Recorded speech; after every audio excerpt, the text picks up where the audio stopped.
ইসলামের একটি সরল সঠিক পরিষ্কার ফতোয়া হচ্ছে এটা শোকের ঘটনা বলা যাবে না।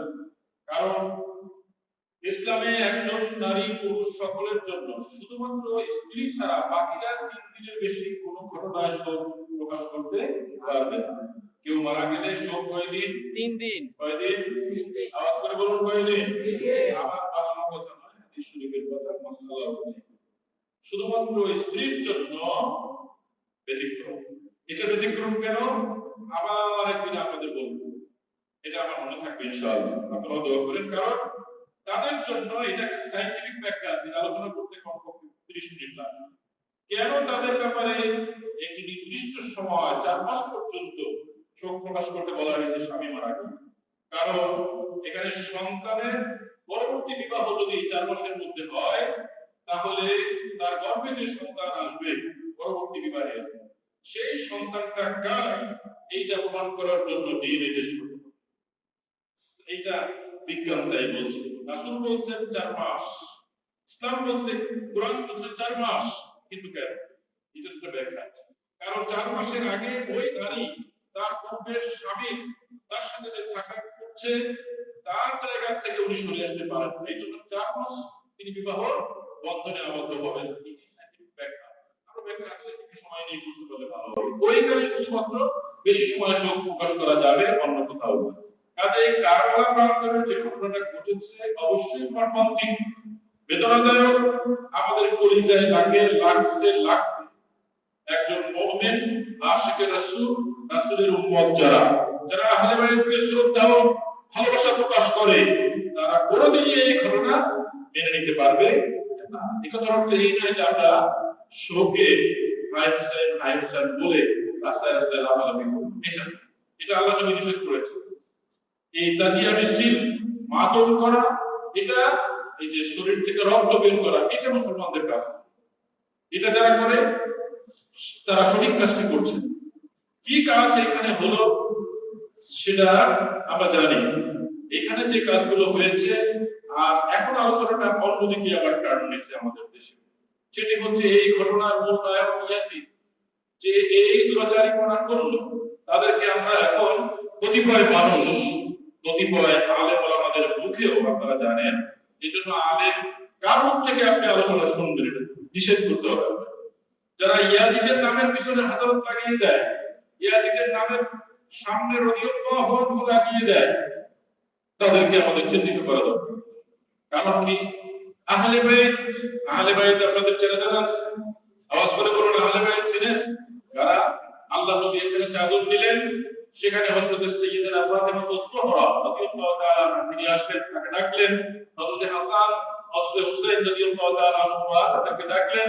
হযরত আলী আসলেন, তাকেও ডাকলেন রাদিয়াল্লাহু তাআলা আনহু, এবং চাদরের নিচে বললেন, ইয়া আল্লাহ, ইয়া আল্লাহ, এরা আমার পরিবারের সদস্য, এরা আহলে বাইত, এরা আহলে বাইত, এদেরকে আমি ভালোবাসি, আপনিও ভালোবাসেন। আর যারা এদেরকে ভালোবাসবে আপনি তাদেরকে ভালোবাসেন। সুবহানাল্লাহ। কোরআনের আয়াত নাযিল হলো, কুল লা আসআলুকুম আলাইহি আজরা ইল্লা মাওয়াদ্দাতা ফিল কুরবা। আমি যে কাজ করলাম কোনো বিনিময় চাই না, কোনো কাজের খিদমতের কোনো বিনিময় না, তবে মাওয়াদ্দাতা ফিল কুরবা, যারা কুরবাতের মধ্যে আছে, যারা আত্মীয় স্বজন আহলে বাইত, তাদের জন্য ভালোবাসাটা এটা আমি ডিজায়ার করি, আমি চাই। সুবহানাল্লাহ। তো আল্লাহর নবীর এই পরিবারের সদস্য তাদের সাথে যে দুরাচারীপনা করা হলো কারবালা প্রান্তরে 61 হিজরিতে, তার মস্তক মোবারক, তার লাশ দেহ মোবারকের সাথে যে বেয়াদবি করা হলো, মারার পরেও, শহীদ করার পরেও, এটা মানব সভ্যতার ইতিহাসে মারার মতো কোনো বিষয় হতে পারে না। দ্বন্দ্ব হতে পারে, কারো হাতে কারো খুন হয়ে যেতে পারে, হতে পারে। একজন মুমিন আর একজন মুমিনের ঝগড়া লেগে মারামারি করে মরে যেতে পারে, কিন্তু তার সাথে তার মৃত্যুর পরেও যে এই ধরনের আচরণ, এটা কোনো মুসলমান, এটা কোনো আশিক রাসূল মানতে পারে না। এই যে শহীদ, এটা আপনি হযরত হামজা রাদিয়াল্লাহু তাআলা তার শহীদ, তার সাথে যা করা হয়েছিল, তার ইন্তেকালের, তার শাহাদাতের পরে তার পরিচয় বের করা হয়েছে, তার নাক কান ছিদ্র করা হয়েছে, তার লজ্জাস্থান কেটে ফেলা হয়েছে, এগুলো কি এগুলো কি কাফের মুশরিকরা করেছে না, এগুলো মুমিনদের সাথে করেছে। তো এখানে এই কাজটি ইয়াজিদ করলো, শুধু তাই নয়, এই কাজ করার পরে অনেকে বলার চেষ্টা করে যে সে নিজ হাতে এটা করে না, সে নিজ হাতে এটা করে না, সে নির্দেশ দিয়েছে। নির্দেশ দেওয়ার পরে সে যদি অতিরঞ্জিত করে তাহলে তাকে সাসপেন্ড করে নাই, কিসাস গ্রহণ করে নাই, তাকে শাস্তি দেওয়া হয় না, হয়েছিল না, ইতিহাস বলে না। তার যদি সম্মতি না থাকে, তার যদি বক্তব্য নির্দেশ না থাকে, তাহলে সে ওই বেটার শাস্তি দিয়ে। শুধু এখানেই থেমেছিল তা নয়, পরের বছর হারার যুদ্ধ, এই ইয়াজিদ পরের বছর হারার যুদ্ধ ঘটিয়েছিল মদিনায়।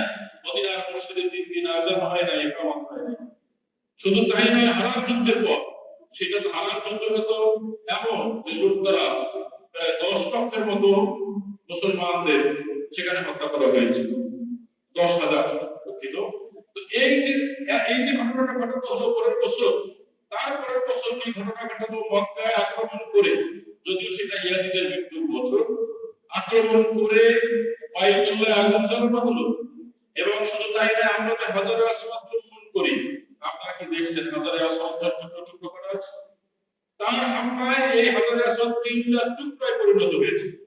এই ইয়াজিদের পাঠানো যে বাহিনী সে এই কাজটি করলো, তারা এতটা ক্ষতি করলো, যদি এই ধরনের একজন মানুষকে আমাদের হযরত এই ধরনের একজন মানুষকে রাদিয়াল্লাহু আনহু বলতে হয়, তাহলে আমাদের আর বলার কি থাকে? তবে উলামায়ে কেরাম, মক্কানি উলামায়ে কেরাম, ইমাম আহমদ ইবনে হাম্বল সহ বড় বড় মুফাসসিরিন, আইম্মায়ে ইজম, তার ব্যাপারে যে তাকে কাফের বলা যাবে কি, এই ব্যাপারটায় অনেক কথা আছে। আমরা সেই দিকটাও যাব না। অনেকেই বলছেন আমরা তাকে গালিও দেব না, তাকে লানত করব না, কাফেরও বলবো না। অনেকে চুপ থেকেছে। ইমাম আহমদ ইবনে হাম্বল তার ছেলে তাকে জিজ্ঞেস করেছে যে বাবা, তার ব্যাপারে আপনার বক্তব্য কি? তিনি বলেছিলেন, আহমদ ইবনে হাম্বল বললেন, তার ব্যাপারে আমার বক্তব্য হচ্ছে যে আমি চুপ থাকছি, লানত করতেছি না, লানত করতেছি। বলেন কেন লানত করবেন না? বলেন লানত আমি করি না এই কারণে যে এটা আমি করতে তোমার বাবাকে তুমি কখনো দেখেছো কাউকে লানত করতে? বলল না, সেই কারণে আমি লানত করব না কাউকে। তো আমরা লানত করি না, এটা যেমন যদি লানত না করি তাহলে তাকে প্রশংসা করতে পারি, এমন চরিত্র নিয়ে দুনিয়া থেকে ইয়াজিদ বিদায় হয়নি। এমন চরিত্র নিয়ে সে বিদায় হয়নি। আল্লাহ নবীর এই আহলে বাইতের সদস্যের সাথে যে আচরণ সে করেছে, টোটাল মানব সভ্যতা থেমে যায়। মুসলিম সভ্যতা, মানব সভ্যতা থেমে যায় না এই দুরাচারী করার কারণে। তো যাই হোক, আমাদের কথা শেষ প্রান্তে এসে আপনাদের সাথে যে বিষয়টি বলতে চাইলাম সেটি হচ্ছে কারবালার ঘটনাটা। এটা পৃথিবীর ইতিহাসে এমন ঘটনা, বা মুসলমানদের ইতিহাসে, ইসলামের ইতিহাসে এমন ঘটনা যে আপোষহীন একটি ঘটনা, যেটা হযরত হুসাইন রাদিয়াল্লাহু তাআলা দেখিয়েছিলেন। তিনি মিথ্যার কাছে মাথা নত করেন নাই। এই শিক্ষাটাই তিনি কারবালা প্রান্তরে দিয়েছিলেন। তিনি চাইলে তো বাঁচতে পারতেন, কিন্তু তিনি আপোষহীন থেকেছেন। এই শিক্ষাটাই কারবালায় হয়েছে। কাজে এটা শোক নয়, এটা শক্তি। এটা শোক নয়, এটা মিথ্যার প্রতি আমাদের যে প্রতিবাদ করতে হবে, মিথ্যাকে রুখে দেওয়ার জন্য জীবনের রক্ত বিন্দু বিলিয়ে দেওয়া লাগবে, এই শিক্ষাটাই সেখানে এস্টাবলিশড হয়েছে। কাজে আজকে আমাদের প্রত্যেকটা দোয়ার মধ্যে তাদের জন্য যেমন দোয়া থাকবে, তেমন ভিতরের সত্য গ্রহণের সবক ভিতরে থাকবে। আল্লাহ তাআলা এই কারবালা প্রান্তরের শোক নয়, শক্তি আমাদের ঈমানের জজবা হিসেবে করে এই কাজগুলো করছে। কারা? হযরত ইয়াজিদ বলছে এক পথ খায় নাই, পাঁচ ওয়াক্ত সব নামাজ পড়তো, এত রোজা রাখতো, এটা করতো, সেটা করতো, এই সমস্ত কথা বলে প্রশংসা করে যারা কে কি প্রমাণ করতে চায়, আপনাদের এটা বুঝে নিতে হবে। তো দুটো জিনিস, একটি হচ্ছে কারবালার একটি বিষয়, আর একটি হচ্ছে আশুরার এই আমল। এই আমলের মধ্যে আমরা এই দিন এবং এর আগে পরে এই দিনে রোজা রাখবো। আওয়াজ করে বলুন ইনশাআল্লাহ। এই সময় আমরা বেশি বেশি তাসবিহ তাহলিল ও তওবা করব, যেন নিয়ামত প্রাপ্ত যারা যাদের তওবা কবুল হয়েছে তাদের সাথে আল্লাহ তাআলা যেন আমাদের তওবা কবুল করে নেন। সুপ্রিয় উপস্থিতি, এ পর্যায়ে আমাদের আজকে এই আশুরার বিষয়, আমাদের মসজিদে গসল আজমের যে বিভিন্ন প্রোগ্রাম হয়ে থাকে সেই বিষয়ে আমরা কথা শুনবো। আর এই বিষয়ে কথা শোনার জন্য আমি মৃদুভাবে আহ্বান করছি আমাদের সকলের শ্রদ্ধাভাজন প্রিয় জনাব আলহাজ হযরত মাওলানা সাব্বির আহমদ মুনতাসির, মহাসচিব বাংলাদেশ জমিয়তুল মুদাররিসিন।